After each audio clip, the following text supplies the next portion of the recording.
On today's That Park Place Daily Countdown, Bob Iger does a Disney company town hall that does not include the employees. A rumor states that Disney might actually be making a good decision and making it fast. A scooper says She-Hulk Season 2 might be canceled, and we might know why. And Venom 3 starts production. All that and more on today's That Park Place.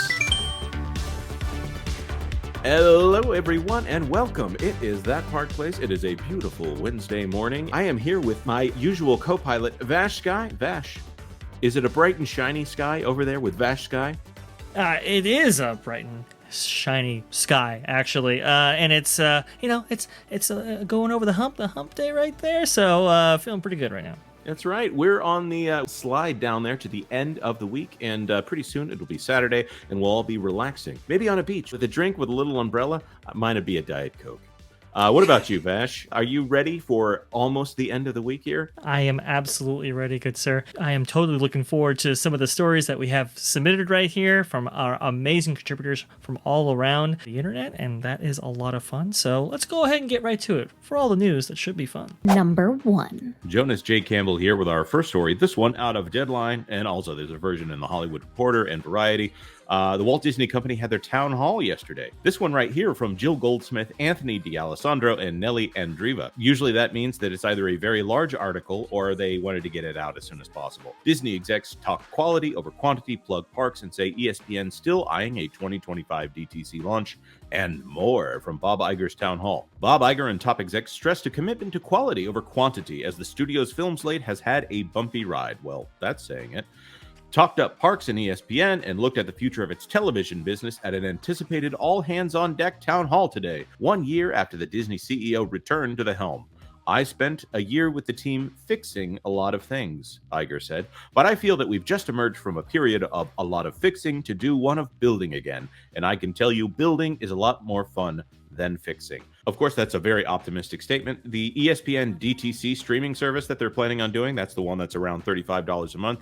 It sounds like in 2025, they're going to start that streaming game all over again that they've been doing with Disney Plus, which sounds like it's going to culminate in the next few months with Hulu, a successful streaming service, merging with Disney Plus, a not successful streaming service, so they can pretend like Disney Plus has made them money. So it seems like Wall Street can look forward to another cycle of Disney looking to chase after streaming subscribers again here with ESPN. I wish them all the best of luck on that, of course, as we all brace for paying twice as much as we're paying now for streaming services. One more thing from the town hall. I do think it was strange that they called it a town hall, but did not open it up for employee questions. That could be an indication that they just had so much to cover, but they really didn't cover that much that was new. Are they afraid of their employees? I don't know. Let us know in the comments below. Number 2. Despite all their recent missteps, and there have been many, there's a new and fascinating type of Disney that's rapidly changing. They're getting into and expanding the free ad-supported streaming television. Hi folks, it's CC here for That Park Place, here to talk about one of my favorite television subjects,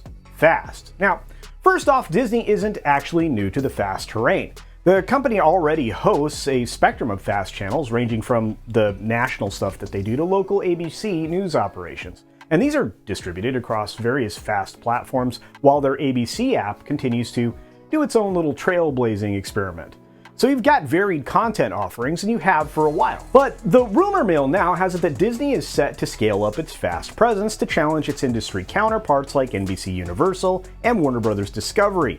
Disney under Bob Iger is nothing but mind-numbingly predictable and stubborn, so we can actually easily predict the content and channels that Disney might propagate through their FAST systems. While Disney traditionally prized the value of subscription-based content consumption, the shifting tides of the FAST landscape have beckoned their attention. For good reason, actually, because there's a lot of other content-rich entities that have found significant value in leveraging their intellectual property beyond the confines of their own subscription services. You know, the walled garden we always talk about. So the question then becomes not just about Disney's expansion, but also about the future landscape of content distribution.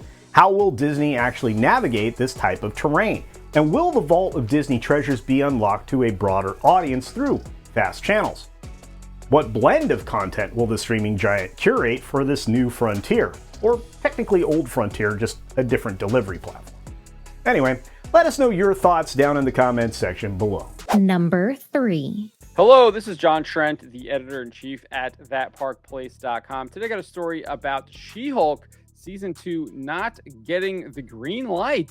Let's get into this here. Wrote this article up over at thatparkplace.com. Here's the headline. Rumor, She-Hulk Attorney at Law season 2 probably not going to happen due to poor audience reception. The rumor comes from Scooper Thwip T over on X. He posted this. She-Hulk originally planned to have a season 2, but due to poor reception, it's probably not going to happen. As far as that show having a poor reception, it did indeed have one. We can look at the Nielsen numbers here. You can see that in the first week that it debuted, it did not chart on Disney Plus or on the Nielsen numbers for the week that it debuted on Disney Plus, August 18, 2022. It had lower viewership than 10th place Instant Dream Home, which only garnered 395 million minutes viewed. So it was less than 395 million minutes viewed in the week that it debuted. It did eventually chart in the season finale. It drew in 526 million minutes viewed, as reported by What's on Disney Plus. And then you have Mac, or now it's known here, also sharing that screenshot of the Nielsen top 10. But it's unclear how many of those minutes were actually just the season finale and were just people binging the entire season once all episodes of the show had been released. So one of the worst performing shows from Marvel Studios on Disney Plus. It performed worse. It performed worse than pretty much everything else up to that point, except for Ms. Marvel. Ms. Marvel did indeed perform worse, but She-Hulk was the first show to actually not chart on the Nielsen top 10, even when you segment out for just the original programming. Not only did the show receive poor viewership ratings, but the show had poor audience scores as well. On IMDb, the series currently has an abysmal 5.3 out of 10, with an overwhelming 30% of reviewers giving it a 1 out of 10. And then on Rotten Tomatoes, you see here, it has a 32% average audience score. Number 4. Hello everybody, Tommy Tables here. If you have a hankering for human brains or like being covered in thick black goo, please don't answer that, you'll be very happy to note that the third installment of Venom is officially underway. Tom Hardy has announced on Instagram that production is happening. It is a movie that is being produced by Avi Arad, Matt Tolmach, Amy Pascal, Kelly Marcel, Tom Hardy, and Hutch Parker. Now, Avi Arad is also the person who's going to be producing the upcoming Zelda movie, so perhaps this Venom movie will be a glimpse into the future of what we can expect. Anyway, Hardy wrote on Instagram that they are back to shooting, that they've got all of their Venom 1 fantastic cast and crew here, that they're like friends and family. They've come a long way. They're all talented, passionate, supported. Apparently the director, Kelly Marcel, is a writing partner and a dear friend of his. He's watching him take on the helm. It fills him with pride. It's an honor. Trust your gut. Your instincts are always spot on, first class. He backs him 100%. Yeah, so the first movie was kind of a bit of a fluke. The second one was so. I'm not sure if those instincts should be followed 100%. Nevertheless, I do have to point out that between the first and the second movies, the Venom duology so far has grossed $1.3 billion, if you can believe that. So it ultimately does make sense that they would go back to the third one. Whether or not it will be better or worse than the second, we'll really have to see. There's no news yet on the story, but I'm sure we'll be getting that soon enough. Let us know your thoughts. Are you looking forward to Venom number 3? Do you think that this is beating the franchise into the ground, essentially? Maybe they'll have Spider-Man. Maybe we'll see Tom Holland show up, or even perhaps Andrew Garfield. Wouldn't that be cool? Anyway, comment down below. Let us know. Number 5. Vash Guy here with the next story, this time from Sam Carter on Twitter. A Cedar Fair park signage removed. You can see right here, Knott's Berry Farm, and there's kind of a blank space below this. Well, it turns out that it used to say a Cedar Fair Park. We have mentioned in a previous story here on That Park Place that Six Flags and Cedar Fair will be merging here. Is this a part of that? Well, we think it might be. Also, too, as I was going through the notes for the story, I was reminded that we haven't actually provided you guys an update on another story we were covering here at Knott's Berry Farm. Well, this is it right here.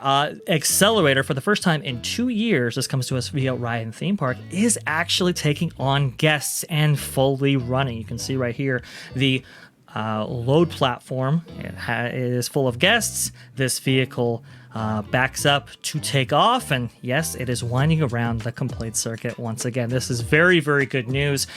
People have been watching with anticipation Top Thrill Dragster out there at Cedar Point. So what does this mean for these type of attractions? Well, it means that they have been given new life, and it is awesome to see this coaster take its way around the circuit here.